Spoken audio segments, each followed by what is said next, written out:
Welcome back, everybody. We're going to go ahead and save this and get started with maybe episode 4. I don't know what's going on.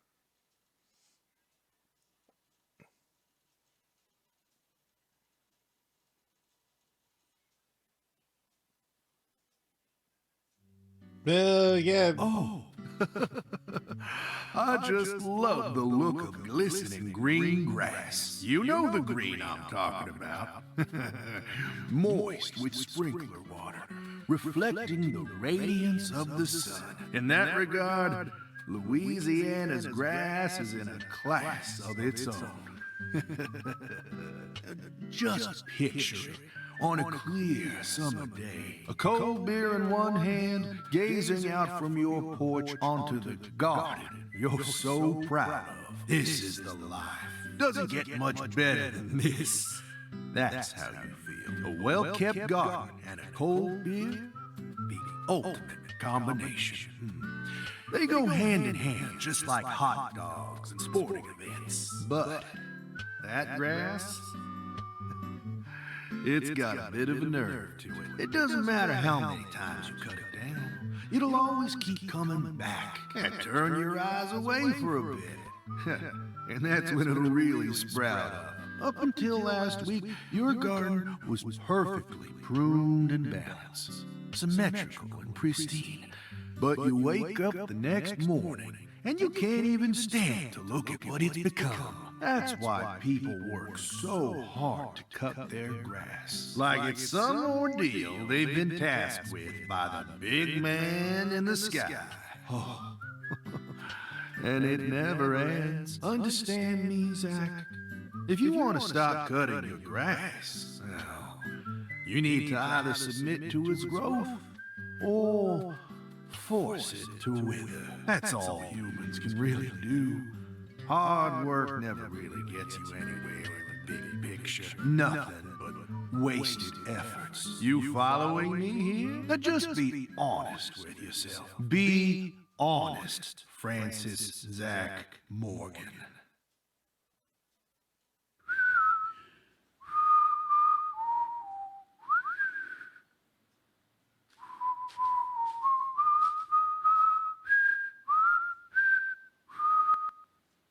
Oh, howdy, Zach. So we meet again. Such a touching reunion. Like a little boy who was given up for adoption, finally reuniting with his true parents. Look, even little Willie here is beside himself with joy. Casey!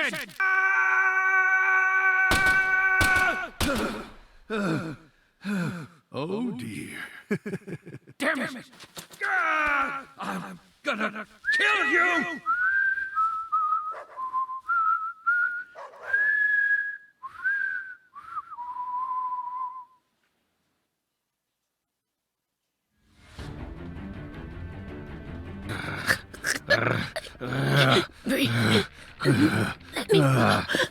Hey, let her go! What the hell's gotten into you?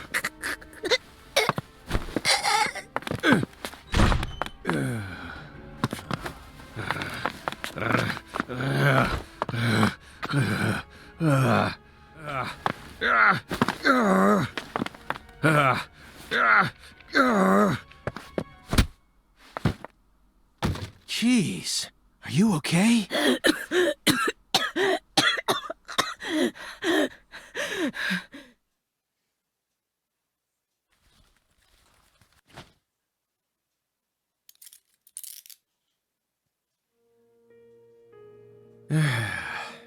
That should do it.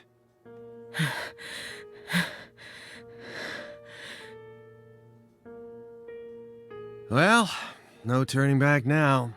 How should we clean this up? I'm searching the room.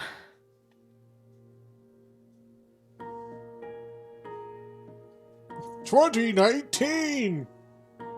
Yeah, it's where we've been this entire time.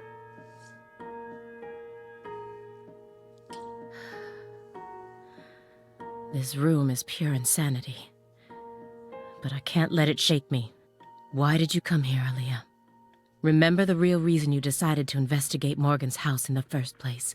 We came here to find a missing girl. Yeah. Yeah, we did. Oh, we can only look at 2 things. Okay. Patricia Clarkson isn't here, and he's done nothing except narrowly skirt the thin line of legality in all the right ways. He's so abnormal. How can there not be a single shred of evidence against him? He's crazy. Daniel Clarkson. The file said his only real talent was his ability to pick up women. But when I spoke with him in the warehouse, he seemed dignified, like a truly accomplished man. Marrying into the Clarkson family must have put him through a lot. So we can look at a whole bunch of different photos. Can I inspect them? Sure. Come on, Agent Jones. I know you're hiding something. What are you talking about? You've been watching him for 4.5 years, haven't you? Can you really stand here and tell me that you never saw a single one of the strange signs I'm picking up on now? What signs? Deadly premonitions. Oh, God. Preparations for kidnapping or terrorist activities. Sexual depravity, violent tendencies, self-mutilation, or even just contacting a specific person periodically. Nope, nada. He doesn't fit any of that. You think I'd really ignore something that obvious? I may be a schlub, but I'm still an FBI agent. Then why didn't you do anything about this room? Or did you merely choose to ignore his abnormal proclivities? You want to know what I did? I did my damn job. End of story. I was outside the entire time. How do you expect me to notice a room like this from out there? It's as simple as that. At least it was, until you dragged me into this whole mess. Don't blame me just because your big investigation ended up leading nowhere. Then tell me the truth. After seeing this room, can you really say that man is in his right mind? I want to go back and look at those pictures now, because I feel...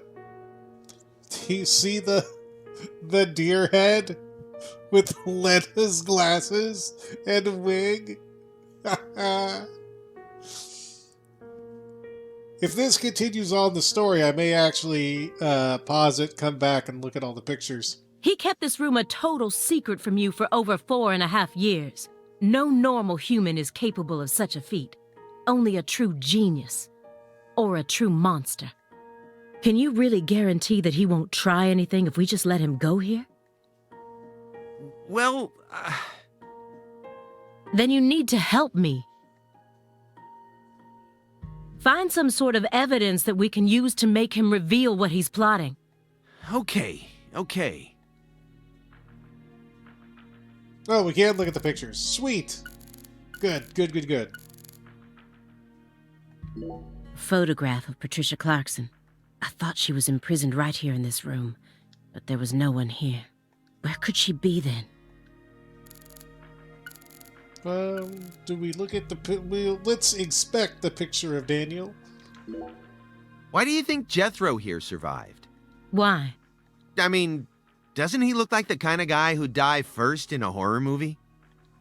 He married into the Clarkson family. He didn't possess Clarkson blood, so he had nothing to do with Helena Doman's plan.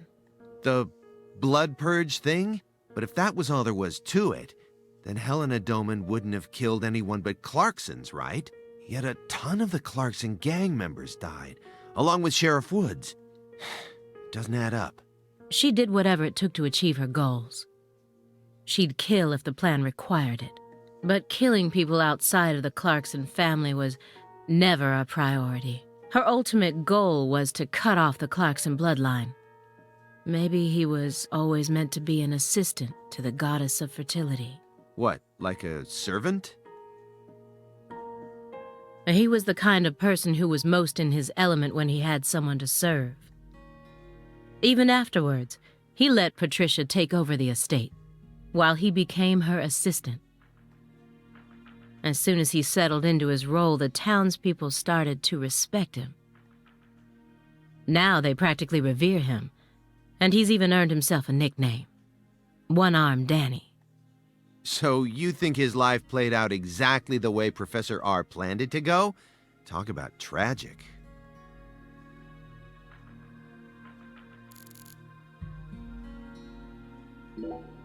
I was so positive, but she isn't here. There is something about this room, though. Agent Jones, what do you think? Me? I'm not as smart as you. Why are you even asking me? Are you hiding something? Of course not. Knock it off. Me? Hiding something? Ha! That's a good one. Yeah, he's hiding something. Come on. I got nothing to hide.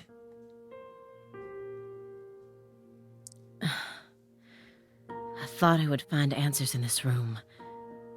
I thought that Patricia would be here, but I was wrong. This room is only filled with photos of people related to the case and the handiwork of a madman. Feels like I'm wandering through a heavy mist. Why is Morgan showcasing those women's photos? And that bed? So we have the photo of Melvin, and we can look at the Lise-esque cloth doll. Let's, look at this one. Sheriff Melvin Woods. I never met him myself, but his face makes him look like a very nice guy. His background and childhood didn't have any red flags either. Yet we're supposed to believe that he was one of the masterminds behind that entire incident? No. Is this supposed to be the altar from the site where Lise Clarkson's body was found? Why would he want to replicate that inside of his own home? There's no way this man is sane. I would say York is a lot of things. Sane, definitely not one of them. Yeah, definitely not.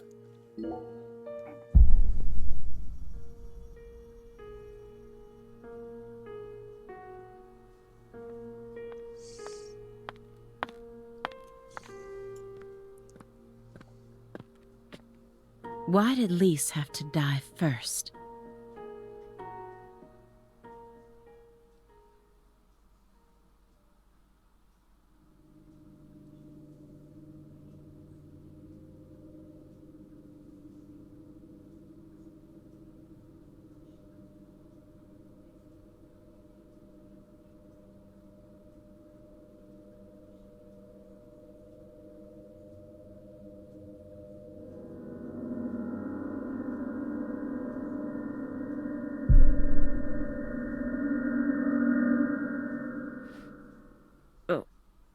What is this? Oh, you gotta be kidding me.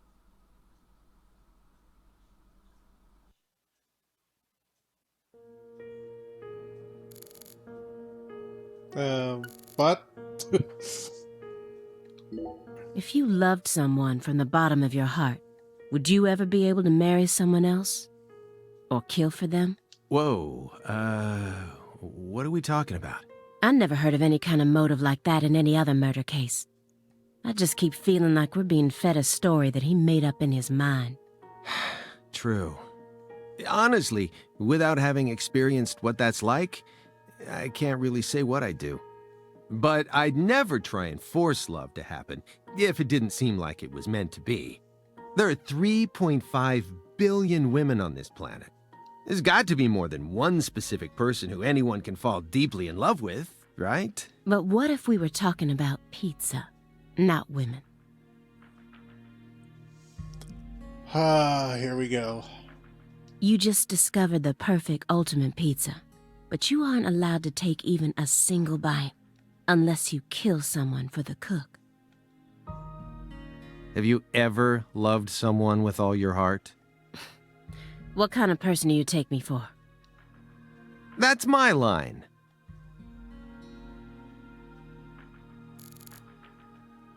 Oh, so we have to look at that picture again?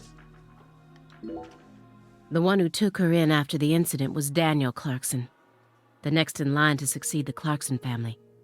He's the one that ended up raising her from that point onwards. Isn't fate strange? In the end, two people who were completely unrelated by blood ended up inheriting that house. Yeah, you're right. But sometimes I wonder, What is family, anyway? Okay, red flag. Wee-oo, wee-oo, wee-oo. Red flags are going off. Is he related to Danny? Is that what's about to happen? He's related to Danny and jealous? There's something going on here. Wee-oo, wee-oo. Go back far enough, we're all strangers to one another. We're talking countless generations, marriages and birth, you know. Humans love to deify the rules they create. It's almost like that's been an unwritten law from the very start. This room paints such a bizarre picture. Or maybe he was just saying something. I don't know. That just made me go set off alarms. But upon closer look, I can see some strange sort of pattern to it all. Was Morgan trying to recreate something with all this? If so, there must be a reason for all of these weird and hideous things. Oh, yeah, the trophies and the red rope, eh? Alright. Well, let's take a look at the different hunting trophies first. I've seen the bedrooms of countless violent criminals, but this one is on a completely different level. It's beyond insane. It has a stogie in its mouth. I love it. I had to pause it for a couple minutes. Also sorry if it was muted in this episode. I took off my headset and I noticed the mute light was on. Not sure if I was muted that entire episode, this entire thing up to this point, because I'm still recording it. All right, let's look at this hunting trophy. This one. I've seen the bedrooms of countless violent criminals, but this one is on a completely different level. It's beyond insane. Oh, she's just saying the same thing over and over and over again. A woman so beautiful she felt like she could make it as an actress in Hollywood. And this is how she ended up. Sometimes it seems like God abandoned us humans a long time ago. I feel it more and more with each new case. So dramatic. So... yeah. Rope tied around a lighting fixture. What could it mean? Alright, well, I have a lot of things to look at. So let's look at the stuff that I don't think matters the most first. What's that? A hunting trophy. A brown bear. With a dragonfly eye patch. Why is it smoking a cigar? It's probably supposed to represent Philip J. Clarkson's body. And the elk is? Helena Doman. So that's why it's got such good taste in fashion. And this one is Galena Clarkson? Why did he want to line up corpses that were killed in different places, all together in a single room?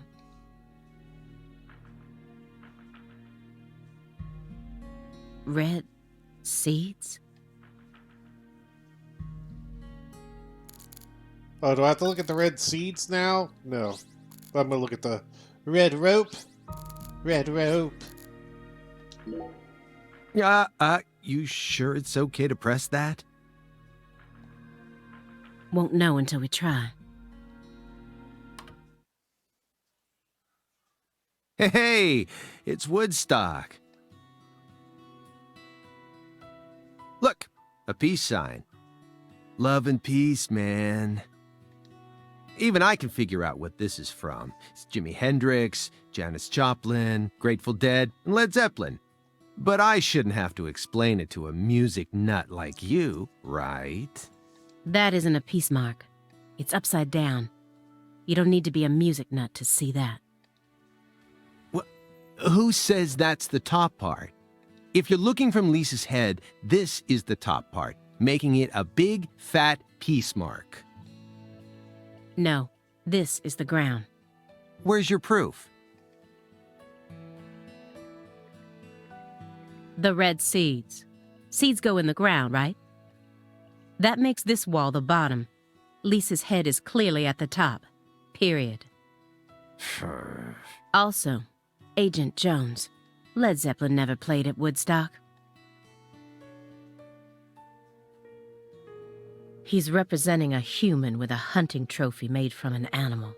I feel like I'm looking at a piece of modern art done in really bad taste. Could be, though. So now that we...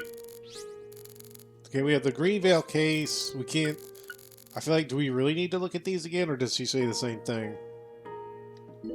Philip J. Clarkson, the central figure behind the Clarksons' rise to power. He took 2 wives and fathered 3 children. But despite all his successes, he's been immortalized as a hunting trophy. Nothing but a sick joke. According to Morgan's story, she was the mastermind behind everything. The whole purpose of her plan was to protect her declining clan from their imminent downfall. She had to kill all her family members in order to purify the bloodline, so that in the end only the goddess of fertility would be left behind.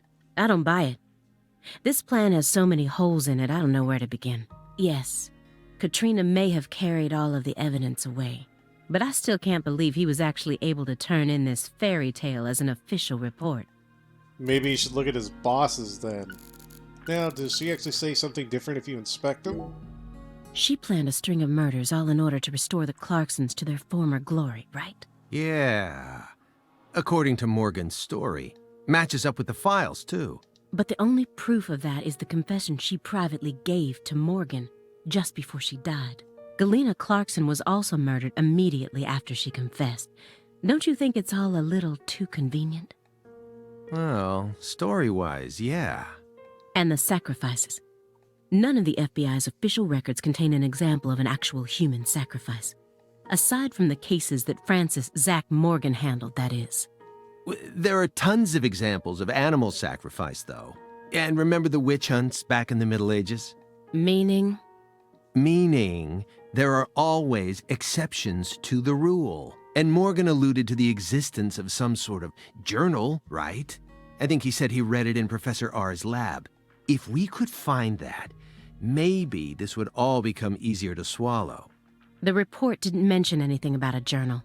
And if it truly did exist, it surely would have been submitted as evidence. Unless he tried to cover it up on purpose. Or... Unless the journal never existed in the first place. Exactly.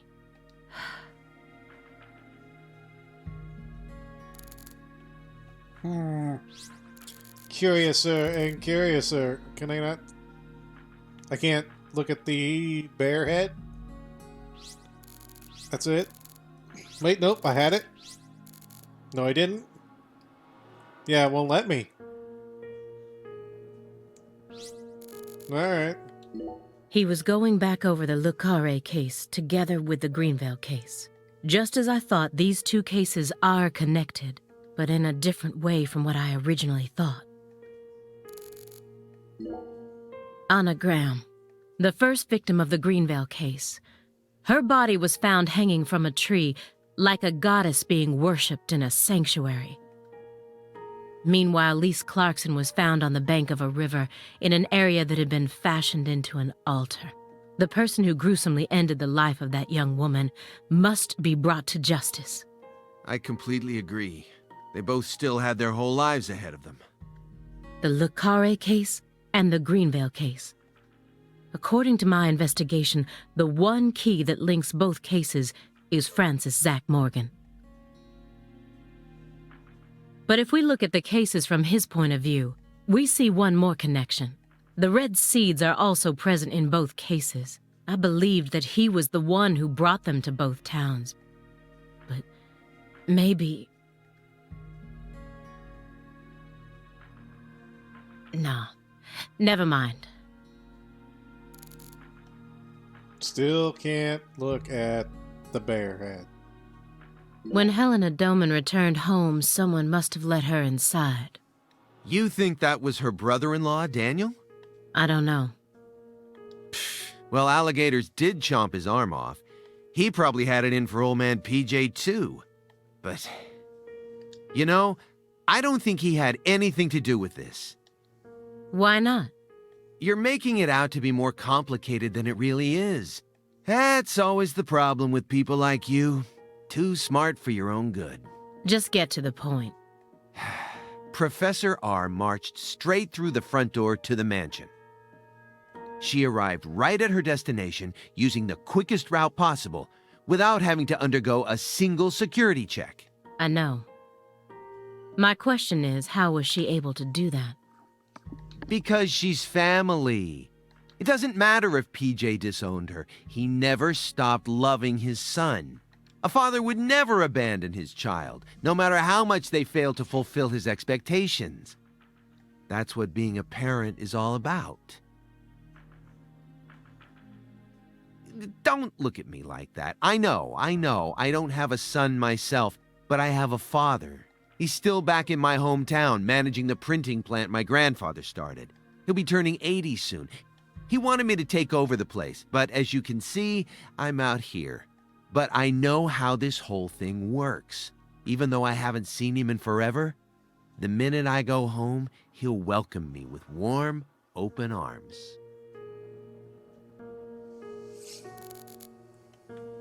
Oh, now I can look at the bare head. Why couldn't I look at it before? He was taught how to rule as a child, never confided in anyone, and married for purely political reasons. Then he prospered so much that he became powerful enough to rule an entire town on his own. But in the end, his own child betrayed him and ended his entire clan in a series of violent deaths. If that was your life, how would you look back on it? Yeah, beats me. I wasn't born into a rich family, nor was I ever taught how to rule. And for what it's worth, I've also never knocked up a young ex-actress. But I guess the one thing we can say is that any good life needs balance. Get too hung up on one thing and you lose sight of everything else. And if you betray someone, you'll get betrayed too. Someone thinks they can step all over people and then live out the rest of their life in peace. They're fooling themselves. We always get to see how those people end up in our line of work. In the end, they die horrible deaths. That is why pizza is the only thing I trust. Pizza never betrays you. This case took place in Lucare and centered around the Clarksons. Oppressive authority, cross purposes, madness, and love. But Katrina took the truth along with many innocent lives and buried it all at the bottom of the swamp. But there's one truth that can never be washed away. This all started with the death of a young girl. We keep looking at the same things over and over again. Why is this tell not show? You're playing a video game. Show, don't tell. Like, oh, come on, man.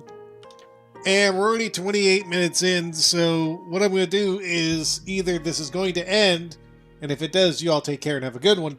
But if it keeps continuing, that means there wasn't much left of the game, and it's the fishing. I feel like we're getting close. I don't know why, but I feel like we're getting there maybe. So till then, maybe y'all take care and have a good one.